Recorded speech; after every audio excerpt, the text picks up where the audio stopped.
Mas essa paixão de quadrinho dos dois começou cedo? Assim, sempre vocês leram quadrinho ou não? Cara, eu às vezes me sinto até meio... Parece que eu tô, sei lá, me enganando ou não sei. Porque eu venho... Na verdade, eu venho dos jogos. Ah, é? Eu venho muito mais dos jogos do que dos quadrinhos. Os quadrinhos acabou virando... Entendi. Acabou virando...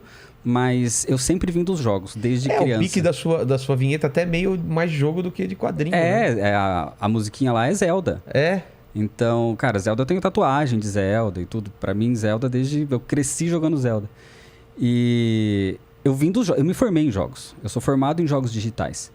Olha aí. Então, desde muito criança, eu cresci, você comentou, e eu me identifiquei também, porque eu cresci basicamente sozinho. Eu tenho 2 irmãos que são mais novos, mas eles são mais perto. Eu sou um pouco mais velho que eles.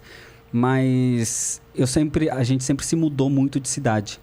Então, eu não conseguia ficar muito tempo numa cidade, fazer amigos ali. E aí, assim, 1 ano eu tava me mudando para outra cidade, conhecendo novas pessoas numa escola nova, entrando na metade do ano. Então, o meu refúgio ali era o videogame. Era o videogame, os desenhos. Foi aí que, tipo assim, como é que você começou a se interessar por quadrinho? Pela animação do Batman.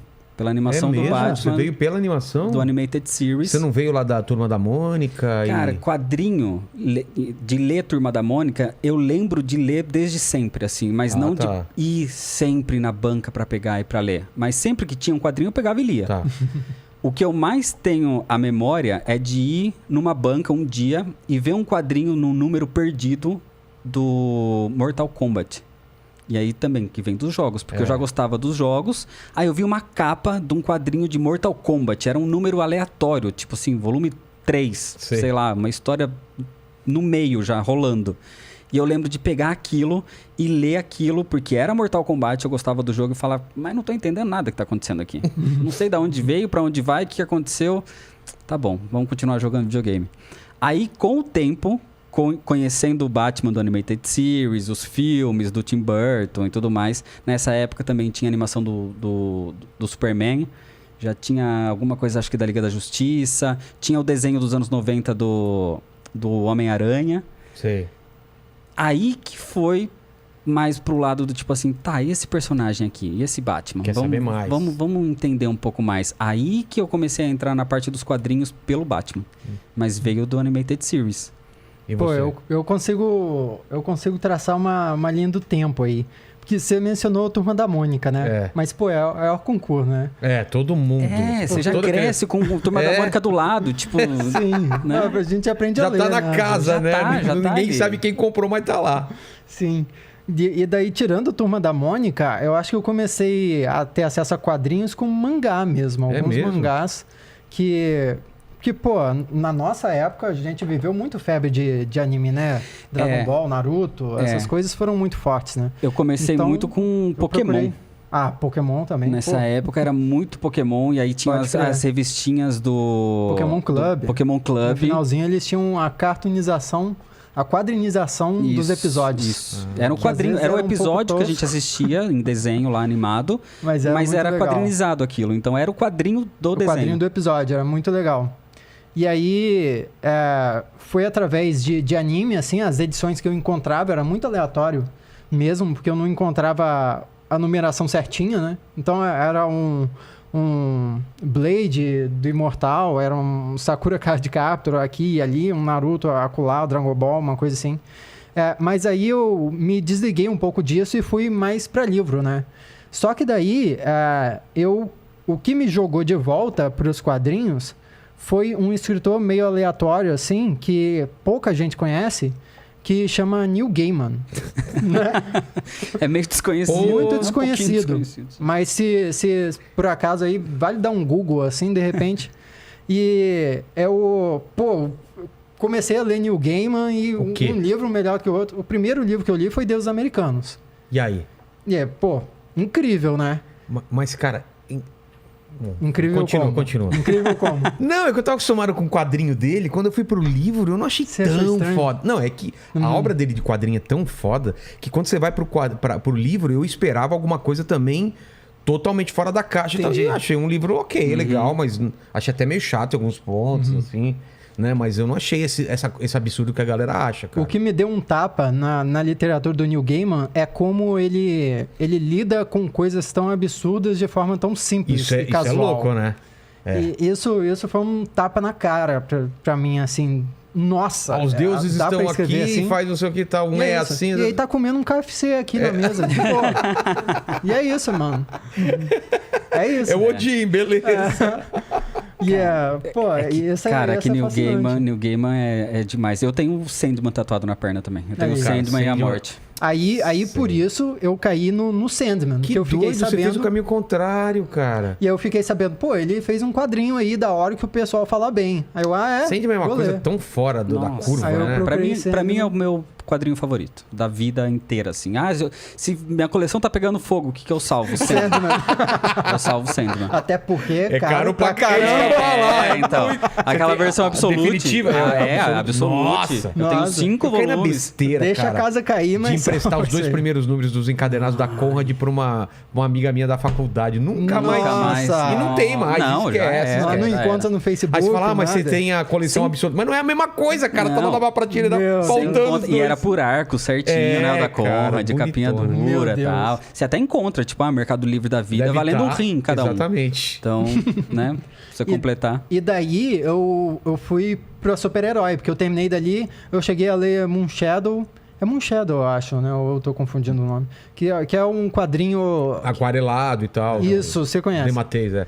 Que o pessoal do Pipoca Nanquim, Que lançou, o pessoal tá né? cobrando, tá cobrando eles até lançaram. eles relançarem isso aí. É verdade. E é uma pegada um pouco parecida, mas eu pensei, pô, vou pra super-herói. E daí, olha só. E daí eu lembrei de um super-herói que eu tinha curtido o conceito. Que eu vi um filme com o Ben Affleck, Nossa. Nossa! que era o Demolidor. Meu Deus. Nossa, eu gostei daquele Você super-herói. Mas, cara, é por isso que eu falo, Mas eu era criança. não tem um filme que você fala assim, Eu era nossa, que criança. desnecessário, que ruim. Tem. Mas, cara, em Tem. algum momento Mas alguém quando vai você é criança- pegar aquilo. Mulher gato. Quando você é criança. Mas quando você é criança, por exemplo. Tá. Quando você é criança, Aí você vê. curte, é. Aí você fala assim, pô, legal, da onde será Da que é hora. isso? Vou ver. Aí você acaba caindo no quadrinho. E, Entendeu? cara, e eu já caí na parte que o Brian Michael Bendis estava escrevendo o Demolidor. Revelado. E, caramba, o que o Brian Michael Bendis fez com o Demolidor é surreal. É um mergulho num personagem. E aí depois, quando eu voltei para conhecer as histórias mais antigas do Demolidor, Aí achou Frank eu Miller. achei... Chegou no Frank Miller? Cheguei. Nossa. Mas eu achei ainda mais incrível o que o Brian Michael Bendis fez com o Demolidor, depois que eu li antes. Porque o que o Brian Michael Bendis fez com o Demolidor foi tipo assim... O que fez antes foi maneiro.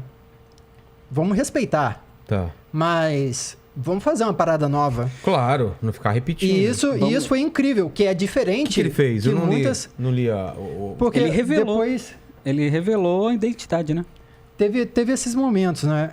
E tanto que depois disso, várias vezes o Demolidor revelou a identidade. Mas é porque, por exemplo, algumas das características mais marcantes do Demolidor é a fé dele, né? Mas Essa dualidade, né? Do crime, do castigo, do que ele acredita. Isso foi muito marcante. o apego dele ao lance do pai, a como o pai tinha esse lance de criminalidade, agora ele era um advogado e tal. O Brian Michael Bendis se aproveitou do lance da morte da Karen Page e tal e pensou, tá, agora o Demolidor não tem fé. Ele abandonou a fé dele. E esse negócio do pai dele, tá, ele meio que não vai se focar tanto nisso agora. E aí foi explorando outras coisas, meio uma pegada umas histórias de máfia, umas histórias explorando um lado mais sobrenatural dos ninjas, da mão e tal. E foi incrível e tal. E aí depois entrou o Mark Waid mais recentemente. Mas pra mim ainda a fase do Frank Miller, cara, principalmente a queda de Murdoch, que é a volta do Frank Miller, né? A queda de Murdoch, pra mim, é um dos É um top absurdo, 10 né? melhores quadrinhos de todos, assim. Não me pegou tanto. Nossa. Mas não me pegou é muito tanto, bom. eu acho que é por eu ter lido o que veio depois antes. E eu acho que tem muito esse lance de estar no ombro de gigante, Claro, sabe? claro. Pô. Os escritores que vieram depois vieram em cima do que o Frank Miller já fez. Construíram algo... E tem muito isso com várias coisas, né? Porque você pega o cara que fez lá o conceito gigantesco, maravilhoso e tal, e aí hoje em dia você vê e você fala, tá, mas eu já vi isso aqui fazendo em outro lugar. Sabe uma parada que é um exemplo perfeito disso? John Carter de Marte. Por quê?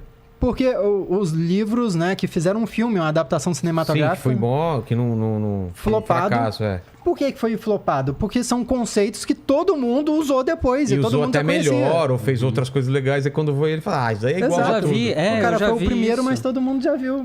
Mas isso acontece, cara, direto. É Eu que nem vi... alguém assistir Senhor dos Anéis e falar, isso eu já vi em outros lugares. tipo, Porra, mas você elfo conhece de porque novo. porque ele fez lá atrás, né? Isso daí aconteceu esses tempos, quando lançou o filme dos Eternos. E eu vi, sei lá, em algum lugar alguém postando, tipo, as imagens originais do Jack Kirby, dos Celestiais e tal. E a galera, tipo, meio que menosprezando. Tipo, era isso, sabe? Esse desenho feio. Tipo, mano, é Jack Kirby, cara. E coloca isso na época que ele fez, né? Não é agora que ele tá fazendo isso. Sim, Então. É anacrônico, né? E aí fica nessa ideia de hoje, tipo, nossa, isso daqui, sério? Mas, pô, pensa nessa época como era. É totalmente grandioso o que ele fez ali. Cara, Jack Kirby... O rei dos quadrinhos não é à toa. Mas vamos falar do Neil Gaiman, cara. Quando caiu na mão de vocês o Sandman. Vocês não acompanharam na época que publicou, né? Na época, não. Na época, não acompanhei. Começou a sair quando? Foi nos anos 80? 89, acho que é o primeiro arco é 89. 89, e, pô, demorou, né? Os últimos até ele foi atrasando e Foi tal. até né? 95, se eu não me engano. Cara, é uma obra muito grande, né, cara? E eu achei muito legal desde o começo o Neil Gaiman falando que ia acabar, é uma história com fim, né? Mas a ideia dele era fazer só o primeiro arco, né? Ah, é? Era só o Prelúdios e Noturnos ali até o finalzinho. Nossa! Tanto que os crossovers com a DC só rolaram naquele primeiro arco, sim. né? Porque ele achou que ia Não só vai dar certo, Mas aí quando falou, deu certo, pode continuar, ele falou, beleza, vou fazer o meu então, dane-se o Caçador de Marte. Até que ele chegou num ponto e a DC, tipo, não, vai fazendo, tá vendendo, vai fazendo. E o Sandman, ele foi vendendo exponencialmente, né? Ele começou fraco e foi crescendo? E cada vez mais, ele foi crescendo muito. E aí chegou um ponto que ele falou, cara, eu preciso acabar, eu vou acabar. Eu vou chegar num final e vai ter um fim e é isso, tá bom? Vai chegar aqui... E os caras, tem certeza? Tem certeza? Tanto que hoje voltou, né? Hoje tá de volta. Mas, cara, eu comecei a ler Sandman e o incrível de Sandman é que cada vez que você lê, e se você relê, você entende outras coisas, e você lê de novo e você entende outro conceito dentro daquilo. Pode crer. Cara, não é surreal que saiu da cabeça de um cara só aquilo?